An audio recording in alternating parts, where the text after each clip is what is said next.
ಇವತ್ತು ಬೀನ್ಸ್ ಹಾಕಿ ಬಸ್ಸಾರು ಹೇಗೆ ಮಾಡೋದು ಅಂತ ನೋಡೋಣ ಬನ್ನಿ. ಇದು ತುಂಬ ಸುಲಭ ಮಾಡ್ಕೊಳ್ಳೋದಕ್ಕೆ, ತುಂಬ ಟೇಸ್ಟಿಯಾಗತ್ತೆ. ಒಂದೇ ಥರ ಬಸ್ಸಾರು ತಿಂದು ಬೋರ್ ಆಗಿದ್ದರೆ ಈ ಥರನೂ ಟ್ರೈ ಮಾಡಿ. ಇದು ತುಂಬ ಸುಲಭ ಮಾಡ್ಕೊಳ್ಳೋದಕ್ಕೆ. ಕುಕ್ಕರ್ಗೆ ಬೀನ್ಸ್ನ ಕಟ್ ಮಾಡಿ ತೊಳೆದಿಟ್ಕೊಂಡಿದ್ದೆ, ಅದನ್ನು ಸೇರಿಸ್ಕೊತಾ ಇದ್ದೀನಿ.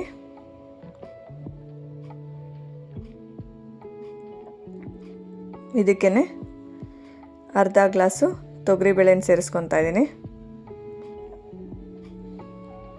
ಈಗ ಬೀನ್ಸು ಬೇಳೆ ಬೇಯಷ್ಟು ನೀರು ಹಾಕ್ಕೊತಾ ಇದ್ದೀನಿ.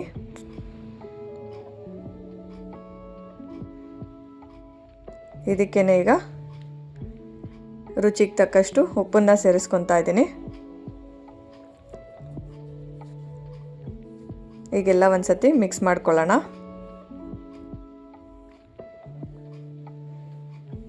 ಈ ಕುಕ್ಕರ್ ಮುಚ್ಚಳ ಮುಚ್ಚಿ ಒಂದು ವಿಸಿಲ್ ತಗೊಂಡ್ರೆ ಸಾಕಾಗತ್ತೆ. ನೋಡಿ, ಒಂದು ವಿಸಿಲ್ ಆಗಿದೆ. ಓಪನ್ ಮಾಡ್ತಾ ಇದ್ದೀನಿ. ನೋಡಿ, ಇಷ್ಟು ಬೆಂದರೆ ಸಾಕಾಗತ್ತೆ.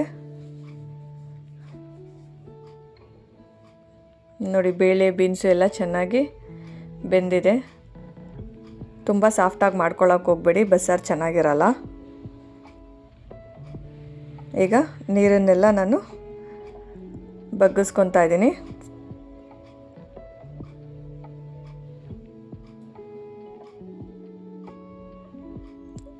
ಇದನ್ನು ಆರಕ್ಕೆ ಬಿಡೋಣ. ಮಿಕ್ಸಿ ಜಾರ್ಗೆ ತೆಂಗಿನಕಾಯಿ ಹಾಕ್ಕೊಳ್ಳೋಣ. ನಾನು ಒಂದು ಕಾಯಲ್ಲಿ ಚಿಕ್ಕದು ಅರ್ಧ ಹೋಳು ತೆಂಗಿನಕಾಯಿನ ಹಾಕ್ಕೊಂಡಿದ್ದೀನಿ ಇಲ್ಲಿ. ಇದಕ್ಕೇ ಒಂದು 10 ಎಸಳು ಬೆಳ್ಳುಳ್ಳಿನ ಸೇರಿಸ್ಕೊತಾ ಇದ್ದೀನಿ. ಹಾಗೆ ಒಂದು ಈರುಳ್ಳಿನ ಸೇರಿಸ್ಕೊತಾ ಇದ್ದೀನಿ. ಇದಕ್ಕೇ ಒಂದು 3 ಟೊಮೊಟೊನ ಕಟ್ ಮಾಡಿ ಇಟ್ಕೊಂಡಿದ್ದೆ, ಅದನ್ನು ಸೇರಿಸ್ಕೊತಾ ಇದ್ದೀನಿ. ಚಿಕ್ಕ ಚಿಕ್ಕ ಟೊಮೊಟೊ, ಹುಣಸೆಹಣ್ಣು ಸ್ವಲ್ಪ. ಇದಕ್ಕೇ ಒಂದು ಸ್ವಲ್ಪ ಕೊತ್ತಂಬರಿನ ಸೇರಿಸ್ಕೊತಾ ಇದ್ದೀನಿ. ಈಗ ಬೇಯಿಸ್ಕೊಂಡಿದ್ವಲ್ಲ ಬೇಳೆನೂ ಸೇರಿಸ್ಕೊತಾ ಇದ್ದೀನಿ. ಬೇರೆ ಬೇಳೆ ಒಂದು ಸ್ವಲ್ಪ ಹಾಕ್ಕೊಳ್ಳಿ, ಸಾಂಬಾರು ಗಟ್ಟಿ ಬರುತ್ತೆ, ಟೇಸ್ಟು ಚೆನ್ನಾಗಿ ಬರುತ್ತೆ. ಇದಕ್ಕೇ ಸಾಂಬಾರು ಪುಡಿನ ಸೇರಿಸ್ಕೊತಾ ಇದ್ದೀನಿ, 1.5 ಸ್ಪೂನಷ್ಟು.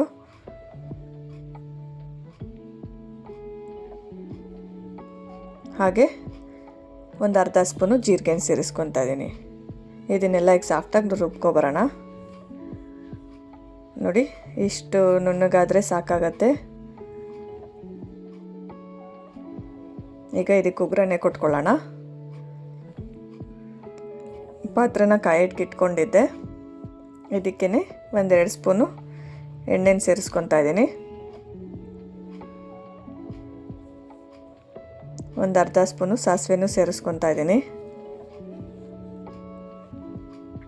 ನೋಡಿ, ಸಾಸಿವೆ ಸಿಡಿಯೋಕ್ಕೆ ಸ್ಟಾರ್ಟ್ ಆಗಿದೆ. ಈಗ ನಾನು ಒಂದು ಅರ್ಧ ಈರುಳ್ಳಿನ ಕಟ್ ಮಾಡಿ ಇಟ್ಕೊಂಡಿದ್ದೆ, ಅದನ್ನು ಸೇರಿಸ್ಕೊತಾ ಇದ್ದೀನಿ.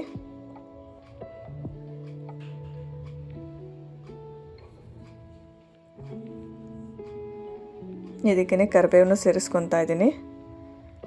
ಈಗೆಲ್ಲ ಒಂದ್ಸತಿ ಮಿಕ್ಸ್ ಮಾಡ್ಕೊಳ್ಳಿ. ಈರುಳ್ಳಿ ಎಣ್ಣೆಯಲ್ಲಿ ಫ್ರೈ ಮಾಡ್ಕೋಬೇಕು.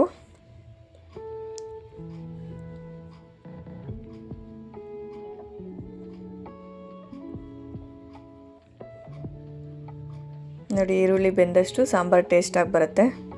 ಇವಾಗ ರುಬ್ಬಿರೋ ಮಸಾಲೆನ ಸೇರಿಸ್ಕೊತಾ ಇದ್ದೀನಿ.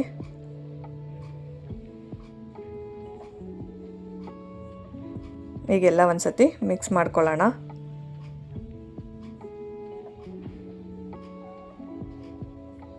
ಈಗ ನಾನು ಅದೇ ಮಿಕ್ಸಿ ಜಾರ್ಗೆ ಉಳಿದಿರೋ ಮಸಾಲೆಗೆ ನಾವು ಬೇಳೆ ಬೇಯಿಸ್ಕೊಂಡಿದ್ವಲ್ಲ ಅದನ್ನೇ ನೀರು ಹಾಕಿ ಕಲಸಿ ಹಾಕ್ಕೊತೀನಿ.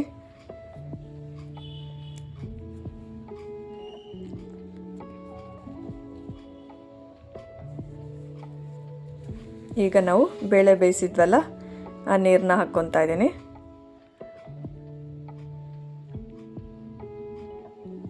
ಈಗೆಲ್ಲ ಒಂದ್ಸತಿ ಮಿಕ್ಸ್ ಮಾಡ್ಕೊಳ್ಳೋಣ.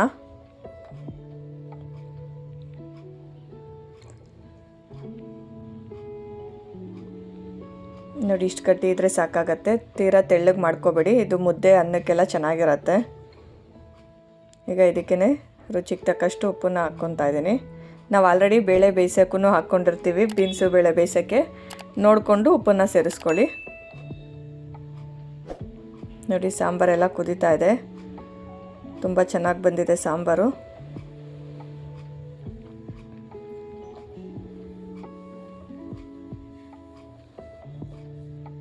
ಒಂದು 10 ನಿಮಿಷಗಳ ಕಾಲ ಕುದಿಸ್ಕೊಂಡ್ರೆ ಸಾಕಾಗತ್ತೆ.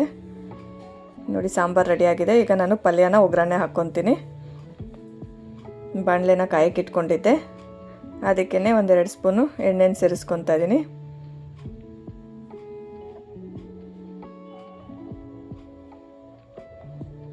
ನೋಡಿ ಎಣ್ಣೆ ಕಾಯ್ತಾ ಇದೆ. ಇದಕ್ಕೆ ಈಗ ನಾನು ಸಾಸಿವೆನ ಸೇರಿಸ್ಕೊತಾ ಇದ್ದೀನಿ, ಒಂದು ಅರ್ಧ ಸ್ಪೂನಷ್ಟು. ಹಾಗೆ ಕರಿಬೇವನೂ ಸೇರಿಸ್ಕೊತಾ ಇದ್ದೀನಿ. ಒಣಮೆಣ್ಸಿನ್ಕಾಯಿ 5 ಒಣಮೆಣ್ಸಿನ್ಕಾಯಿನ ತೊಗೊಂಡಿದ್ದೀನಿ, ಅದನ್ನು 2 ಭಾಗ ಮಾಡಿ ಹಾಕ್ಕೊತಾ ಇದ್ದೀನಿ. ಹಾಗೆ ಒಂದು ಈರುಳ್ಳಿನ ಕಟ್ ಮಾಡಿ ಇಟ್ಕೊಂಡಿದ್ದೆ, ಅದನ್ನು ಸೇರಿಸ್ಕೊತಾ ಇದ್ದೀನಿ. ಹೀಗೆಲ್ಲ ಫ್ರೈ ಮಾಡ್ಕೋಬೇಕು. ಈರುಳ್ಳಿ ಎಲ್ಲ ಕಲರ್ ಚೇಂಜ್ ಆಗೋ ಗಂಟ ಹುರ್ಕೋಬೇಕು.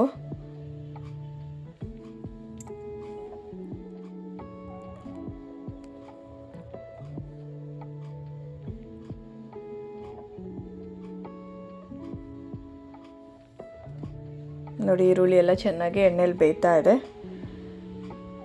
ಈಗ ಒಂದು ಸತಿ ಎಲ್ಲ ಮಿಕ್ಸ್ ಮಾಡ್ಕೊಳ್ಳೋಣ. ನೋಡಿ ಇಷ್ಟಾದರೆ ಸಾಕಾಗತ್ತೆ.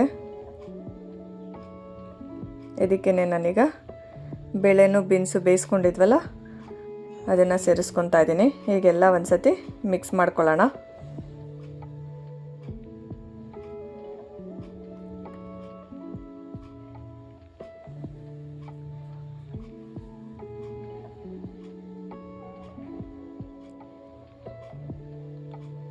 ಇದಕ್ಕೇ ಈಗ ಉಪ್ಪನ್ನು ಸೇರಿಸ್ಕೊತಾ ಇದ್ದೀನಿ. ಒಂದು ಸ್ವಲ್ಪ ಉಪ್ಪನ್ನ ಸೇರಿಸ್ಕೊತಾ ಇದ್ದೀನಿ, ಯಾಕಂದರೆ ಆಲ್ರೆಡಿ ನಾವು ಬೇಯಿಸ್ಕೊಳ್ಳೋಕ್ಕೂ ಹಾಕ್ಕೊಂಡಿದ್ವಲ್ಲ, ಅದಕ್ಕೆ ನೋಡಿಕೊಂಡು ಉಪ್ಪನ್ನು ಸೇರಿಸ್ಕೊಳ್ಳಿ. ನೋಡಿ ತುಂಬ ಸುಲಭ ಮಾಡ್ಕೊಳ್ಳೋದಕ್ಕೆ ಬಸ್ಸಾರು. ಈ ಥರ ಮಾಡ್ಕೊಂಡು ತಿನ್ನಿ, ತುಂಬ ಟೇಸ್ಟಿಯಾಗಿ ಬರುತ್ತೆ.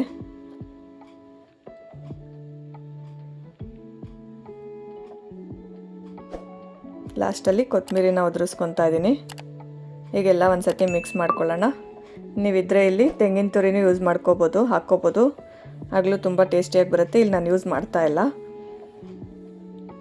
ನೋಡಿ ಬಸ್ಸಾರು ರೆಡಿಯಾಗಿದೆ, ಪಲ್ಯನೂ ಚೆನ್ನಾಗಿ ಬಂದಿದೆ. ಈ ವಿಡಿಯೋ ಇಷ್ಟ ಆಗಿದರೆ ಲೈಕ್ ಮಾಡಿ.